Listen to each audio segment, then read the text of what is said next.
Hari Om. A small analysis on the sloka of Bhagavad Gita, the 9th chapter. क्षिप्रं भवति धर्मात्मा सस्य शांतिं निगच्छति कौन्तेय प्रतिजानीहि न मे भक्त प्रणश्यति. So क्षिप्रं भवति धर्मात्मा सस्य शांतिं निगच्छति कौन्तेय प्रतिजानीहि न मे भक्त प्रणश्यति. So in this sloka, the Lord of the Lords, Lord Sri Krishna, he is the eternal Guru and Arjuna is the disciple. Or let us assume in another way. Arjuna is the representation for the entire mankind and Sri Krishna is the eternal Guru. Vande Vishnum Jagat Gurum, Vande Krishnam Jagat Gurum, or Krishnam Vande Jagat Gurum, whatever it is. He is the eternal Guru. And here in this sloka in the Bhagavad Gita, the Lord of the Lords, what he said was that he made Arjuna promise that whoever trusts him, whoever believes him, will not have failures, will not be ruined under any cost, under any circumstances. So actually, if we need to give a word to anybody, we promise. So we actually must promise. Suppose if we gave a word to anybody that we are going to come to your house tomorrow or we will give you 1,000 rupees tomorrow, I promise it. So the promise comes from our side. But it is so astonishing, no, that the Lord of Lords, he made Arjuna promise to him. So, Kaunteya Pratijanihi, you come on, you put a promise. Promise on me, in my hands. Name Bhakta Pranashyati. So whoever has trust me or has trust on me, they will not be ruined under any circumstances. So he gave assurance. In other words, he gave assurance and also he wanted Arjuna to promise him that he would give, that he would symbolize, he would represent the entire mankind as the person who trusts him, who trusts the Lord of Lords, and he was not ruined. He had success in the end. So that's what.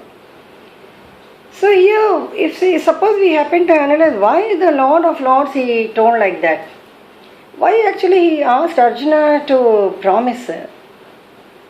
He should have promised to Arjuna himself that whoever believes me, I promise you that whoever believes me will not be ruined under any circumstances.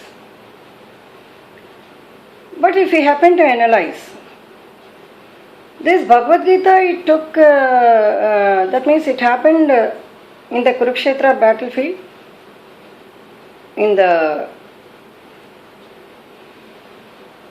Dwapara Yugam. And towards the end of the Dwapara Yugam, this Kurukshetra battle took place between the Pandavas and the Kauravas. So after this, Kali Yugam enters. Here I would like to say one thing. So towards after the battle, that means war was over, Krishna, when he was ready to, that means give up his incarnation as Lord Krishna, his friend Uddhava met him. Actually, Uddhava, he was a friend right from the beginning, and also he asked so many questions to the Lord on dharma and other moksha and so many other things, and what would be the qualities of human beings and what would be the qualities of divine people To all the Lord answered very positively and very patiently. But at the end, to one question he asked. So in the next Yuga, that means in Kali Yuga, so Uddhava, he asked Lord Krishna if he would be seen in the same form as he was seen in the Dwapara Yuga. So with the peacock feather, with the flute in his hands, and the other, how he was seen, how he was known to the people in the Dwapara Yuga. To which the Lord of Lords, he replied that he would not be seen like that. And then the reason what he said was that in Kali Yuga, that means in the present Yuga, people are so much inclined to their own passions, their own desires, their own selfish thoughts, that they don't find time even to think about God. And most of the people, that means the people who live in the Kali Yuga, they dramatize themselves. So the word, thought and deed will not be equal. So there will be no union between the three. So there is always the difference between the word they say, between what they think and what they feel. So, and what they do, actions. So when such is the case, when they themselves live in a world of that means in a world in which they cannot trust themselves, that means they don't trust their own shadow. They don't trust their own shadow.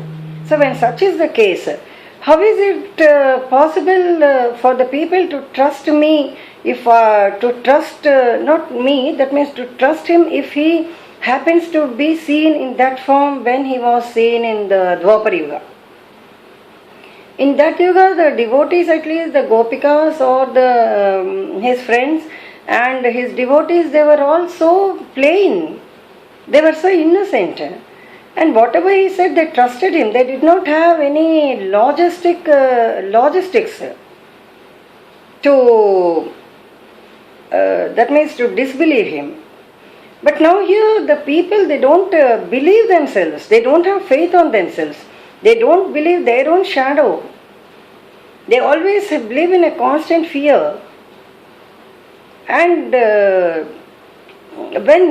when such is the case, if he said that if he happens to be seen in that form of Lord Krishna, which he was seen in the Dwapara Yuga, he said the people would throw stones on him, thinking he is just an ordinary person or a dramatic person who acts in dramas like the heroes or heroines, actors or actresses.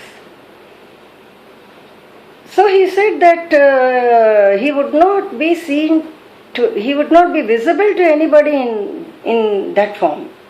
First one. And another thing what he said was, in this Kali Yuga, that means this Yuga, if anyone happens to think of him even for a second, his Namasmaranam, he would give salvation. So whether he would give salvation or no, it is secondary. But people, that means to concentrate even a few minutes, taking his name or chanting his name, it is so difficult for the people to do like that. Because they will be chanting on one side, they will be taking the name of the Lord on one side, and the mind will be thinking some other thing. So they don't find time. The life schedule is so busy. So he simply said that his devotees who have the passion to see him, he would be seen in that form.